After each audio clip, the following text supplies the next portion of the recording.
Okay, everybody, let's take it from the top.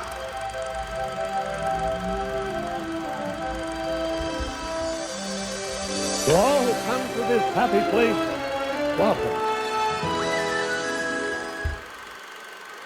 Hi ho everybody and welcome back to D Plus Us, the show about all things Disney. I'm one of your hosts, Griffin Donnell, Griffey D-Pad, and with me as always is the wonderful, the amazing Mr. Mitch George. How mad are you at me? How can a movie that features both Agent May and Surtur be this goddamn bad?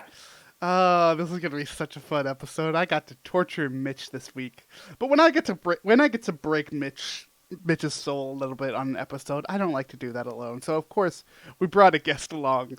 Brad, welcome back. How are you doing? Good, thank you. It's interesting to come on and talk about this movie. I believe the last one I was on was Guardians 3, which was a much better film. So this is going to be interesting. Yeah, you got a great movie last time. It is the second best Marvel production we've gotten since Endgame, and that's only behind X-Men 97, which you can catch our episodes about each and every Wednesday. Mm-hmm. Yeah, it's a great episode. Go check that one out. I think that is one of our YouTube ones. I don't know. Guardians would have been after the start of YouTube. The problem is that was last calendar year, and we've been doing the video for at least that long. Seriously, have we really been doing? Dang, good for us. Yeah, go back in the YouTube. I don't want to though. That makes me feel like we've been doing this for way too long. That's because we have, Griffin. Of course, folks. I was not this gray when we started recording. This week we're talking like about. That have done this to me. This week we're talking about a absolute trash fire of a movie. So strap in for this one, folks. We're talking about Final Fantasy: The Spirits Within. But before we get into everything about that, a quick rigmarole for y'all. First off, hey, go check out our YouTube channel. If you're listening to this on podcast services, head over to youtube.com/@D+S. Check out the video form with all of our beautiful faces and occasional intros, fun stuffs. There's a lot of fun animations and whatnot that we make for videos, and I just want to call those out because I've been working hard on a new one. Griffin? Yes. Before you get through this rigmarole, do you want to just take a guess at what our first YouTube video was? I'm like 90% sure it was Muppets Christmas. That was the first proper episode of the show on YouTube. The first episode that we published National Treasure? Was the first episode of National Treasure: Edge of History Weekly. God, what a choice we did. Speaking of that show, though, we are doing a much better show right now, weekly. We are currently talking about X-Men 97 weekly. So good. Brad, have you been watching? I'm behind. Oh, you got to catch up. You got to catch up. The show is fantastic. Go check out our weekly ramblings about what could possibly be coming next. We also put up a trailer reacts to the new Deadpool and Wolverine trailer, which is awesome. Features a lot of Canadiana, which I'm totally in for. The blink and you miss at CN Tower. So yeah, go check that one out as well. Yeah, go check all that stuff out. With all that out of the way, let's talk about Final Fantasy: The Spirits Within. Oh, this movie sucks. This movie is so Why? bad. I had a prop ready. What happened to it? It went into a dumpster and lit on fire the same way this movie did with Olive Square. Here it is. I own this movie physically. Why the hoops I had to jump through to watch this damn movie? Because it's on Disney Plus in the US with Hulu. You know where it is in Canada? Nowhere. So yeah, the reason we're watching this movie is a very stupid reason, frankly. Griffin hates me. It's not a stupid reason. No, this is revenge. He's petty. I made him watch The Greatest Showman, and now he's getting back at me. No, this is Revenge for Haunted Mansion. The 2003 Haunted Mansion isn't nearly as bad. Why do you think I'm wearing this shirt today? Because you wear that shirt every other recording. That's beside the point. No, so in the United States, admittedly, both Brad and Mitch are Canadians. In the United States, we now have access to Hulu on Disney Plus if you have a Hulu subscription. So I went on there and was like, what's the dumbest, weirdest thing I can pull from this? And I came across Final Fantasy: The Spirits Within. And I was like, yeah, we gotta do this. We gotta do a couple of Hulu episodes here and there. They're still gonna be fairly sparse because you do have to have a Hulu subscription for them. And big part of the show was, Disney Plus content. So yeah, we're going to do a couple Hulu episodes here and there, but I figured why not start off with the strangest, most not Disney thing I could find on there.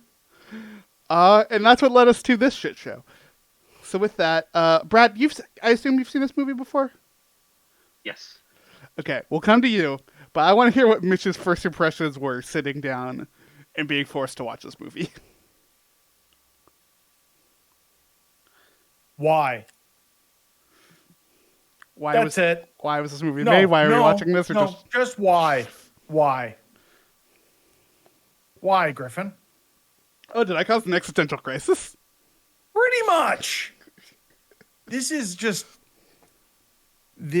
a B tier early 2000s sci-fi movie. This is as bad as the Doom movie starring Dwayne "The Rock" Johnson. The only difference is that movie didn't spend $200 million to make it. What's funny is I was thinking about that movie when watching this.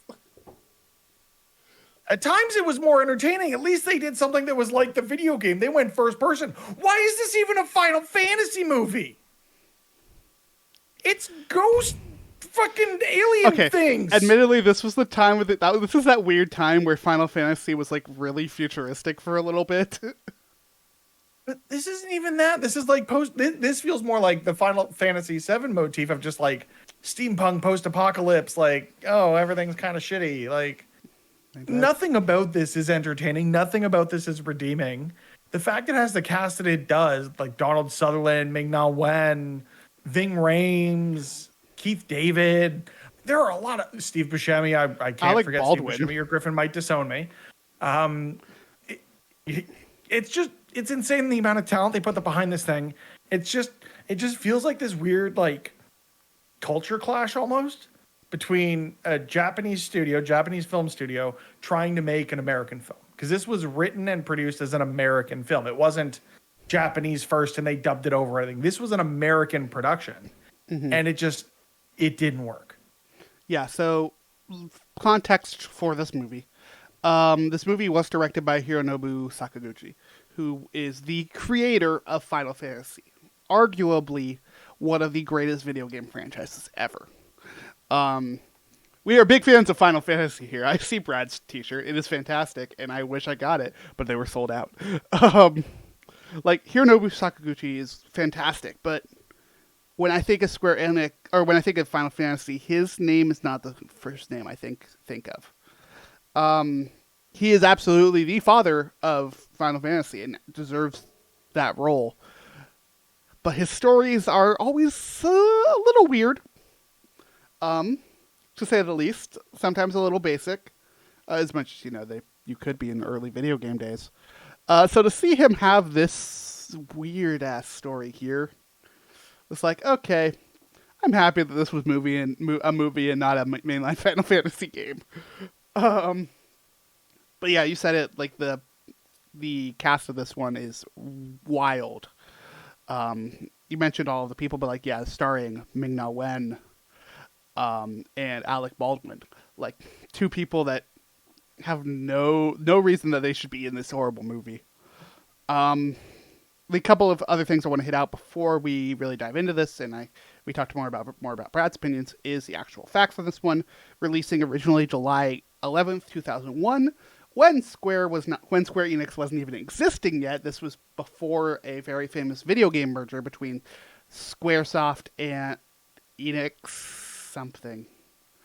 Software? Enix Software? All right. I can go find it. Yeah. But eventually these two merged to create what we know now as Square Enix. Square Enix Holdings Company Limited. Yeah. This movie has a runtime of 106 minutes, 106 minutes Enix Enix Corporation. Okay.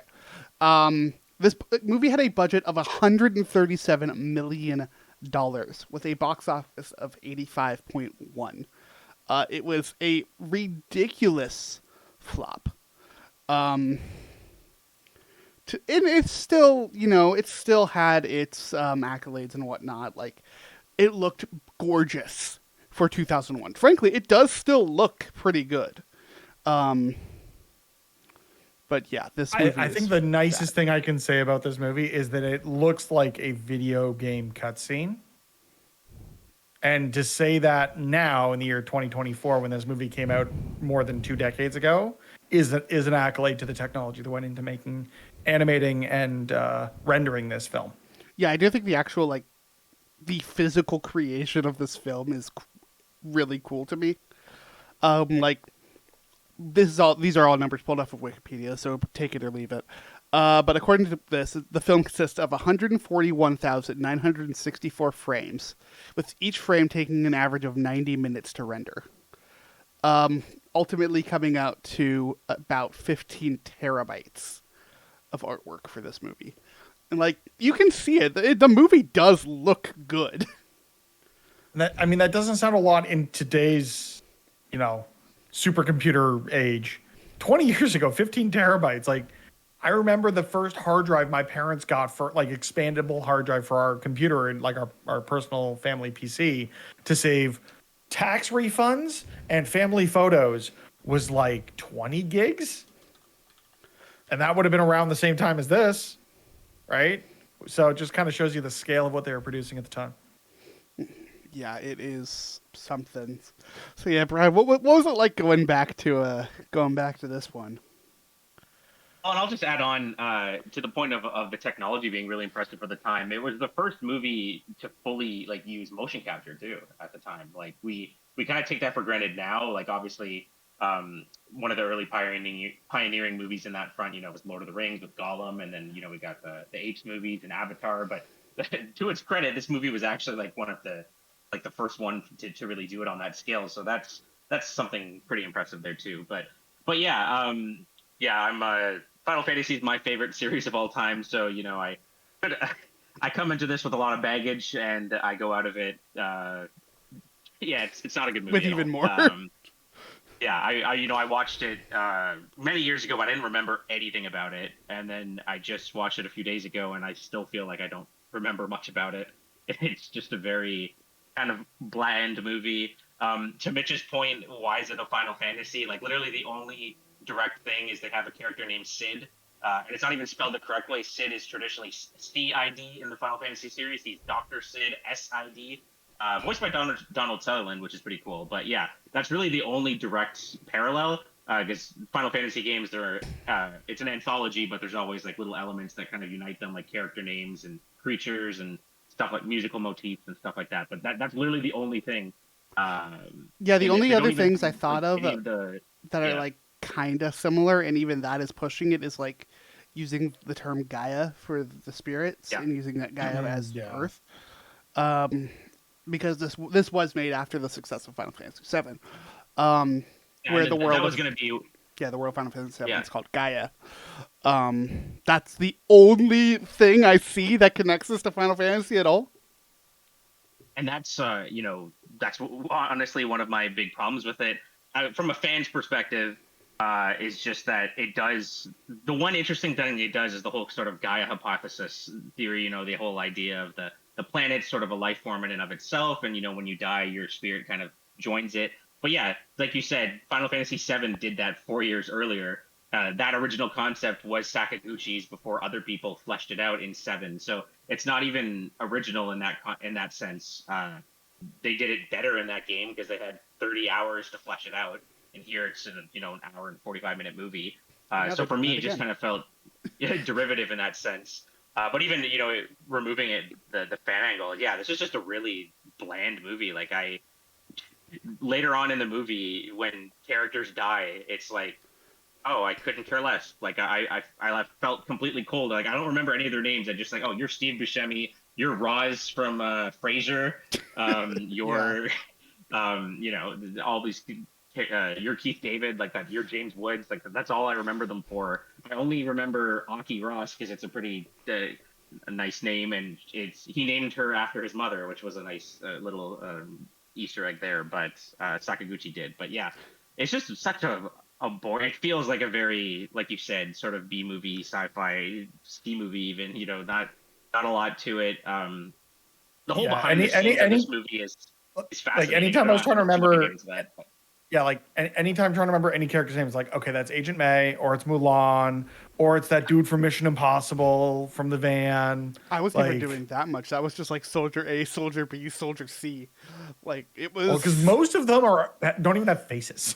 Like they're literally NPCs as you go through this movie. Yeah, some of the most stuff here is like emotion- really hilarious to me. Like the most emotion I have is laughing when the obviously evil dude's plan backfires so clearly what was going to happen. Like it was so obvious that if you do X, Y, Z, X, Y, if you do X, Y will happen.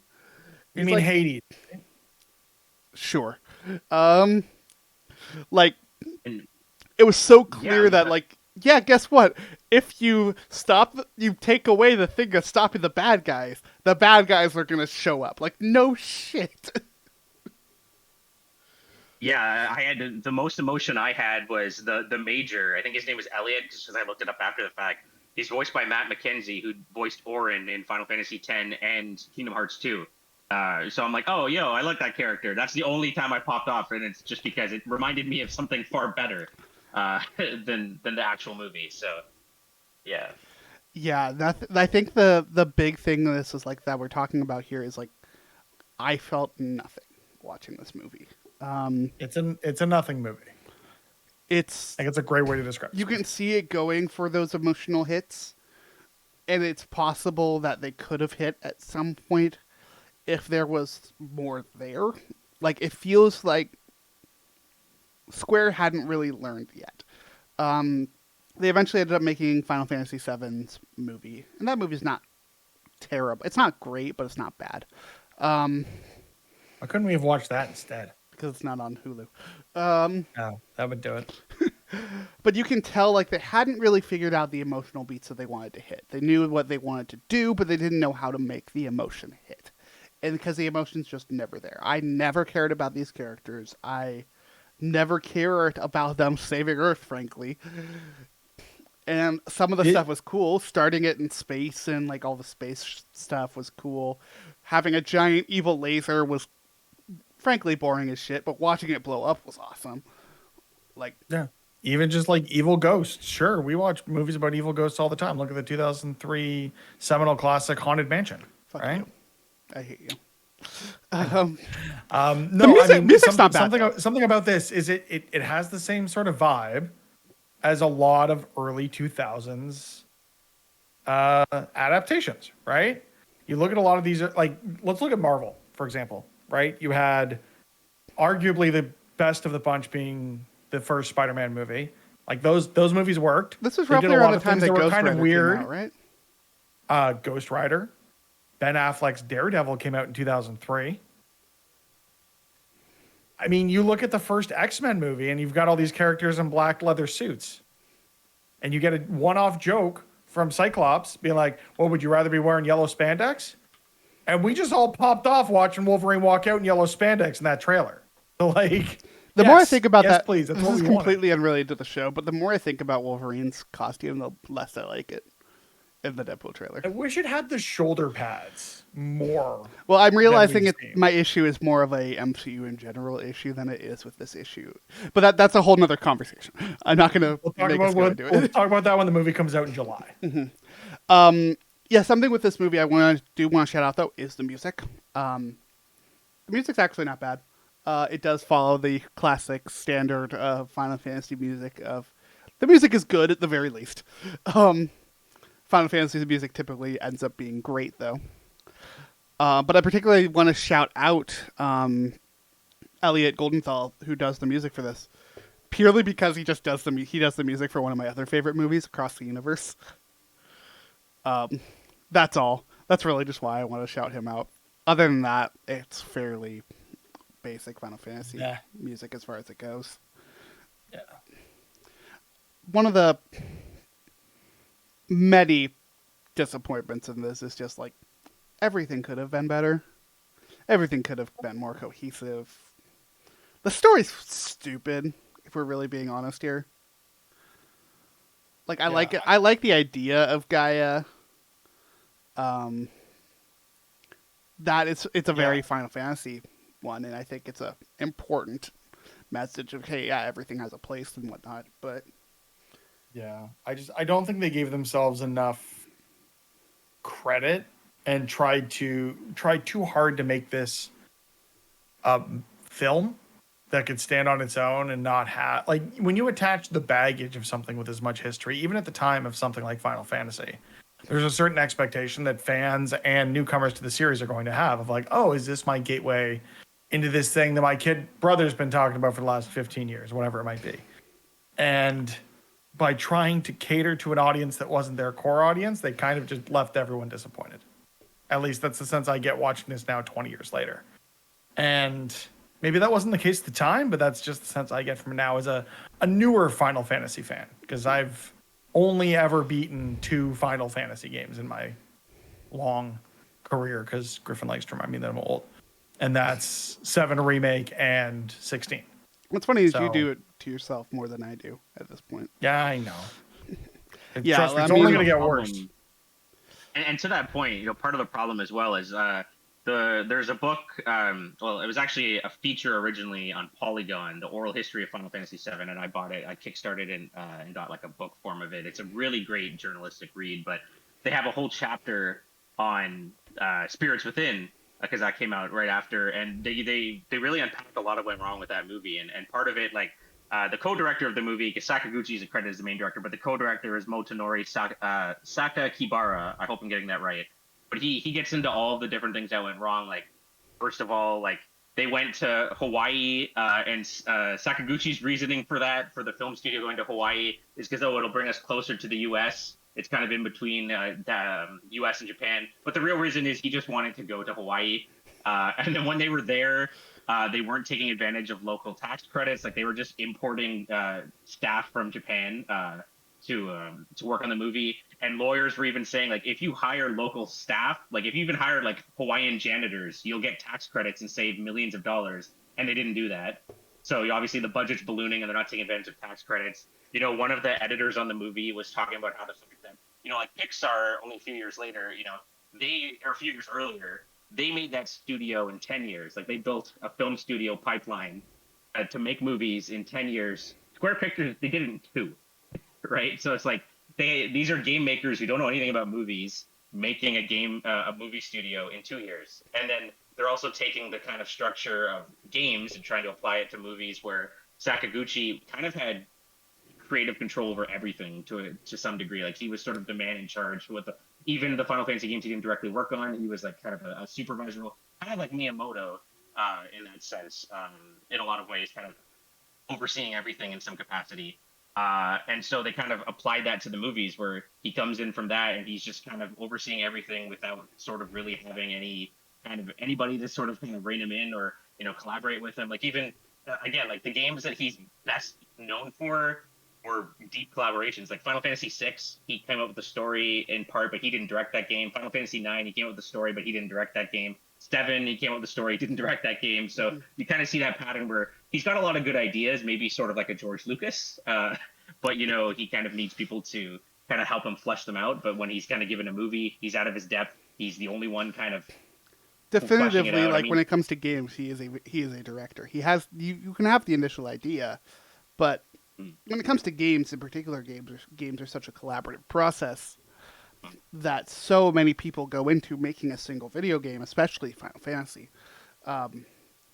Like, a bunch of people, stories in particular, go through a whole team working on bits and pieces, figuring out what works, figuring out what doesn't. So not having that really shows on this project. I think what's interesting too, back to a point that you made, Brad, about him trying to get to Hawaii to feel closer to the U.S., is that he left Square, or I mean, at the time, it was after the merger, so he left Square Enix in 03 to found Mistwalker in 04, an independent RPG studio, and they're co-located in Japan and Honolulu, and the dude lives in Honolulu now. So it's kind of like, yeah, let's just, you know, test the waters, see where I want to live out the rest of my career. And now he's got this studio. that's So totally that's what he went was on to make doing, things like Blue Dragon. So like they do have this continued lineage of RPGs, but it's just kind of funny how that all kind of comes together. Yeah, they eventually... Blue Dragon was really the only good thing that came out of that studio. They had that one Apple Arcade game no. like last year or the year before. Lost Odyssey was really good. Lost Oh, Odyssey. Lost But that Odyssey was good. Yeah, that Lost Odyssey was That good. was co-produced, wasn't it? I don't think it was just. No, I Just mean Walker. Microsoft helped them with it in terms of like publishing and whatnot, but that was still their game. Okay. Last Story was pretty good, but yeah, I really liked Fantasian. I mean, nobody played it because it was on Apple Arcade, but I liked it. Look, Apple I got to Arcade interview them is for it, which was cool. So yeah, Apple Arcade is low key a pretty decent service if you got an iPhone. Yeah, that Sonic game Yeah, on not Apple gonna lie. Arcade is pretty great, actually. Mhm. Some interesting fun. There's Disney's got their Scrabble-like game on Apple Arcade, which is pretty fun. yeah, I like that. Spellstruck. Yeah, that was a good Spellstruck, one. yeah, it's just Scrabble with a Disney skin. Like, all right, I'm down. Perfect. Played that almost my entire flight. Yeah, it's this movie, man. A couple of interesting tidbits I've learned just from doing a little bit of research for this episode. The original music written for this, the original song written for this, "The Dream Within," was nominated for a World Soundtrack Award for Best Original Song Written for a Film. It did not win, though. It lost to another movie that came out, "If I Didn't Have You," from Monsters Incorporated. Great song. I mean, fair. Yeah, it's just one of those things of like, oh yeah, I guess those did come out around the same time. Don't fuck around with Randy Newman unless you want to find out. Yeah, looking through some of the plot and stuff here, I'm not even sure I want What to do a plot plot? recap here. There's some Space hilariousness Ghost. to me in this. We have an entire plot line that happens before the movie starts of Aki meeting this dying girl, and like none of it is important. Nope. It's supposed Well, to I be mean, this other than the big- fact that she was one of the spirits. It's the epitome of like show don't tell, right? That we always talk about in writing. You know, don't just tell me that you met this girl and she made you feel sad. That's not you don't see it in the actual story. It's not a flashback, nothing like that. It's just she mentioned it offhandedly to Alec Baldwin, and then we're supposed to care. And I'm like, and then like that just they kind of feeds casually- in to the They like casually dropped arbitrary. to the, like they were in a relationship previously. Like, okay, and Yeah. and Yeah, it just mentioned that you never really feel that connection with them.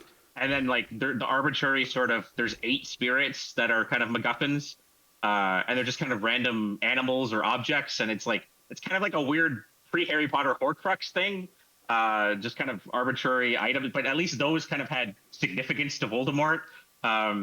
These are just kind of random creatures. yeah, the only interesting spirit is the final spirit because it has to be the finale of the story.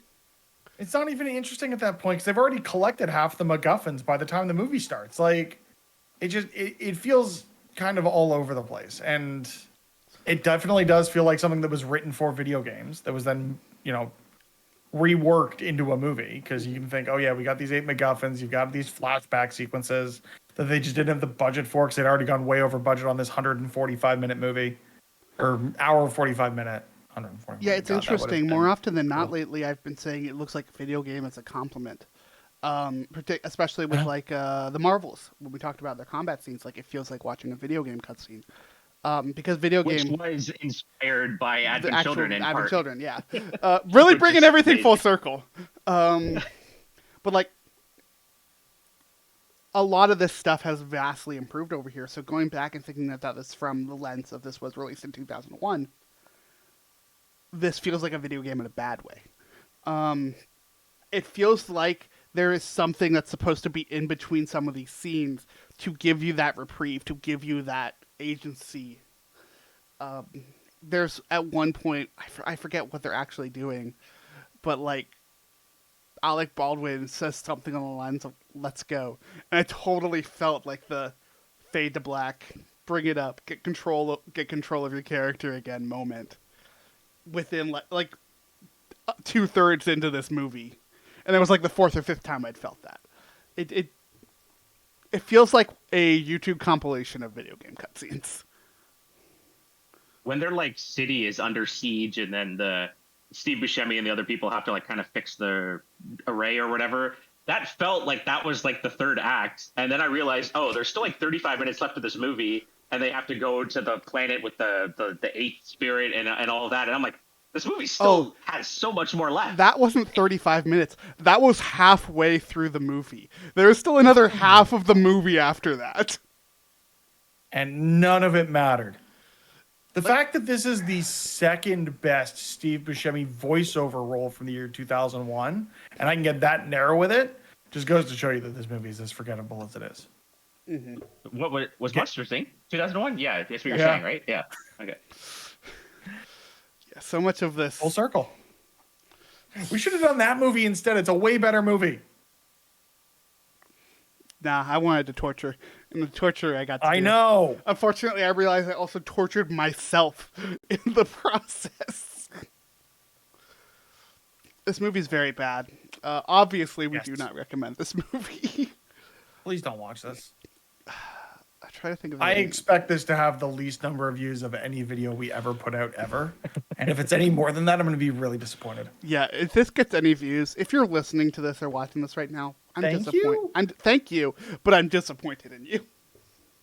I'm Yeah, glad it I started obviously with is thank you. one of those things where the making of the movie and all the behind the scenes stuff and the sort of implications it had, not just for like Hollywood movies like I was mentioning, but the future of Square and Enix and then them merging. That stuff is fascinating. That stuff is way more interesting than this by far. Like that stuff is cool. But yeah, the movie itself is just what are you doing? What I think is interesting is that this movie did end up getting a 4K Ultra HD Blu-ray. You know, for your weirdos out there. Do you also own that? No, I don't own that. I Okay. just own the DVD one from my childhood. But Yeah, sure. He's hiding the Blu-ray in the next room. no, I do own the 4K Ultra HD of Advent Children. But that's because I actually like that movie. I think with all of this, it does make you appreciate how good video game movies and television are now. Like, we are just off of all this hype from the Fallout show. We're getting Arcane. Knuckles dropped this week. Yeah, Knuckles drops this week. Arcane Season 2 is later this year. Last of Us was last year. We have stuff that shouldn't... Cyberpunk. Yeah, Cyberpunk Edge Runners, like, even stuff that shouldn't be good, like, Detective Pikachu. Detective Pikachu... Well, not Detective Pikachu was great. No, but stuff that shouldn't be No, good, it like sounds- Full Metal. It shouldn't be good, but it is. No, not Full right? Metal. What's the... Twisted Metal, there we go. Like, Twisted Twisted Metal Metal. should not have been good. And it was great. Like, I still We're- gotta watch that. we have We're so getting much better... Borderlands later this year as well. That Like- I'm worried about just because it's sat in like cutting room floor purgatory for like 3.5 Yeah. years. Yeah, like so much of this movie is just a great reminder that things are so much better now. And I just saw something that I need to quickly look up because if it's real, Mitch, you're going to be really disappointed. We're getting Sonic 3 later this year too, right? Yeah, Sonic 3 this year, so much video game stuff. Death Stranding to go back to talking about old tours in the video game space and how that translates to film. Like Sakaguchi had this, and we'll see what Hideo Kojima ends up doing with Death Stranding. Which we should really do an episode of that documentary they did on Kojima. Yeah, but It it's was hard really to do. fascinating. It's really hard to do episodes on documentaries. Is it? How many episodes do we do on goddamn Behind the Attraction, Griffin? Well, yeah, but that is not. None of that is us talking about the show. The only reason I'm here is because of the 2.5 hour conversation we had on the Imagineering story. And again, we barely talked about the show. I know. Our behind the attraction episodes are just an excuse for us to talk about the parks. And then we just said screw it and added the parks into the show. It's why I changed the intro. Yeah. It's why we have a whole thumbnail set up for park stuff.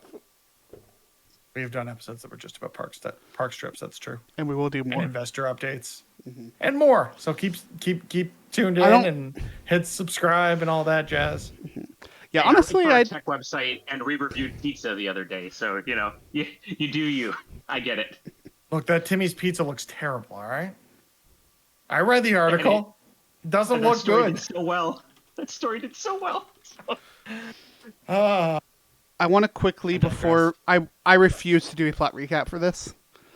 Yay! I don't blame you. I mean, there's not much to recap, anyways. But I do We've want to already done shout most out of it. There are space ghosts and they kill stuff, and then there's spirits and everything's fine. with how Everyone bad dies, this though. movie is. I want to shout out all of the other Final Fantasy movies that exist. You could watch instead, because guess what? There are 8 Final Fantasy video projects. One of them is a series called Final Fantasy XIV: Dad of Light, and it's fantastic. But it's not actually about Final Fantasy. It's just a very, very sweet story of a father and son reconnecting through Final Fantasy XIV, and it's adorable, and you should watch it. I think it's on Netflix. Hear but- that game has critically acclaimed game has a free trial too. It's worth checking out. And if you're gonna say that, you gotta say the entire thing. And we'll be here all day if I do. Okay, yeah, it's like critically acclaimed game. It's so long. Has a free They've trial added through level Stormblood 30. in there, and- too. Yeah. But yeah, we got that. We got Final Fantasy Legend of the Crystals. We've got Final Fantasy Unlimited, which was technically a show. Last Order, Final Fantasy VII, Brotherhood, Final Fantasy 15. 50-50 on that short. We've got the Final Fantasy 15 movie, Kingsglaive, which actually wasn't bad. Like, it wasn't good, but it wasn't bad. And then, of course, Final Fantasy VII Advent Children. Go watch that movie. If you're ever even thinking about watching this movie, don't. Go watch that movie instead. Watch Does the Kingdom complete Hearts version count because instead. it features Final Fantasy characters? Yeah. If so, you've got which I games mean- was it that they did as just video recaps in the collections they had? They had 358 over 2 days, I think was one of them. 358 over 2 days, Recoded, were the two that were video recapped. Because they were the two that you could only Yeah. play on DS. Yeah, Birth by Sleep you could play. Yeah, Birth by Sleep you could I'm just looking play. through it Yeah, now. all the other ones you could play. But it's really only 1 and 2 that have a big bunch of Final Fantasy characters. I mean, 3. Birth by they Sleep. weren't in the Birth by DLC. Sleep. I mean, Birth by Sleep just has Zack though. That's just one character, and I love Zack. Don't get me wrong, but Yeah, but I mean, he also I don't plays count a... the Moogles. don't count I the still gotta Moogles. play that. Birth by Sleep's amazing. Great game. I love Yeah, it. one- I've heard, but it's also a PSP game, so like It's eh. also the It's best... in the collections. Yeah. I know, but it still plays like a PSP game. I mean, yeah, for better. Honestly, it's why For it's my better or favorite. worse. It's why it's my favorite. Hey, I bought Crisis Core and plan on playing that eventually. I've oh, never now played that plays That's like another- a PSP game. I figured, but I'm gonna get to it eventually. I still gotta finish. Look, those friggin', games are great because Rebirth. because they play like PSP games because they're great for like 20-minute intervals, and then you can like go on and do something else because that's about how long my attention span is lasting these days. That'd be great if I had like a PlayStation Portal or something, and I'd take it with me. And this is a video game podcast. Why are we just talking? Because we're just This hanging out at shows- this point. it is so easy to get distracted from this goddamn movie because it is that forgettable. I mean, honestly, at this point, we're kind of just chilling, and I'm going to wrap up the episode at some point. But I mean, I bring up Kingdom Hearts because you know it's Disney related. We should do a Kingdom Hearts episode someday. oh man, I would love to talk about video games more. If only I could. Oh right, yeah, I forgot about that bit. Well, I can. I just have to be careful. I know. We're talking about we'll Final find something. Fantasy for God's sake right now. Like, Sure. I think another. That's just because you found a loophole. I did find a loophole. You are correct. Let me tell y'all about why I'm loving Final Fantasy VII Rebirth right now. It's because it's No great. spoilers. That's it. It's great. How far are you, Mitch? I think I just wrapped up, or I just am going to the amusement park thing that I forget the First name time? of. Gold Yeah. Saucer. You Gold go back. Saucer. First Yeah, I'm just time. heading- Gold Saucer first time is where I'm at. I haven't played Okay, much so you in got- like a Okay, month. you got quite a bit left then. Yeah. Because if Yeah. it's the second time you're going back, then there's not too much left after that. But okay. I didn't know there was a second time. This is my first time. Like I've never played Final Fantasy VII through to completion, so like it's all new to me, and it's been great. Yeah, for what it's worth, Mitch, I'm not much further than you. I was gonna say I just gotta find time to get back to it. It's so hard right now. Oh, okay. Yeah, same. Fair. And there's so many other things to play. There's so much out right now. But this is not a is. video game podcast like you mentioned, Mitch, so we might as well wrap up this episode. I figured this would be a short one with how bad this movie is. Brad, thank you for coming and enjoying the torture of Mitch with me. I hate Yeah, those. no problem. I love talking about Final Fantasy, even the stuff that's not the best, and the stuff that it could really not be called Final Fantasy with how loosely connected it is in this case. So but it was fun. It's fun. More fun than the movie for sure. No, Tor- Griffin, I think it's my turn to torture you with something. This is revenge. No. Go take a look at our Discord and what's coming to Disney Plus on May 1st. Oh dear God. I also have to do this on my phone because I have everything set. You don't have to. You open a window on your PC. You're sitting there. Well, no, but it will ruin OBS. Oh, okay, fair enough. May 1st, May 1st, May 1st. I got nothing but good stuff on May 1st. Oh, that. You're crazy if you think that's good. No, I didn't see that when I was saying Yeah, you did. that. No, I did not. I genuinely was focused on the bolded X-Men 97 episode and the Bad Batch episode. So. The Bad Batch series finale right alongside Ben Affleck's Daredevil from 2003. Yeah, well, trust me, we're not leaving bad movies. Bad movies are still fun to talk about. Oh, yeah. But that I is just watched that the other day. I'm The, sorry. and the Why? director's cut too. I'm watching all of There's the a Fox director's movies. cut? I mean, Yeah. I feel like we're going to kind of have to. The director's cut is So slightly people kept better. claiming, yeah, people were like, "Oh, it's so much better." Like, no, it's not. It's slightly better, but I mean, it's still fundamentally not great. I've but never seen the Elektra movie, and I still really don't want You to. really don't need to. Hey, you don't know that. We don't know what kind of deep cuts we're going to get in Deadpool and Wolverine. Fair enough. Honestly, the movie You I saw want to that do, trailer? I genuinely want to do it when it comes out. And this is so off topic. I'll wrap up the show eventually. I promise, folks. No, you I won't. want to do a Ghost Rider movie if that ever comes to Disney episode if that ever comes to Disney Plus because I genuinely Hey. love that movie. Griffin, we've used this loophole before. Is it on in Want to Canada? know what's on Disney Plus in Canada? Ghost Rider. Add it to the list. Obviously, I'm trying folks, to we remember will be if back. one are or if they both are. Let me just check. I mean, the second one While sucks. you The first wrap one's up. good. But, we have a bunch of other stuff. Brad, thank you for coming on. Where can people keep up with you if they want to keep up? Thank you. Yeah, I write for a tech website called Mobile Syrup, a Canadian tech website, so you can follow my work there. I'm also on Twitter, X, Brad Shankar, and other social media platforms, Brad Shankar as well, BradShankar. Link will, of course, as always, be in the description, folks. Go check out Brad's stuff. It's great. All right, it's not. That's It's great. not on Disney Plus anymore. I got to find out where it is. Okay, great. Oh, You no. keep It doing was. that. It was. Telling you. You keep doing that. In the meantime, folks, go check out all of our other stuff. You can find us everywhere at D Plus Us. We will see y'all in the next episode, but until then, have a magical day. Oh man, it's only on Netflix.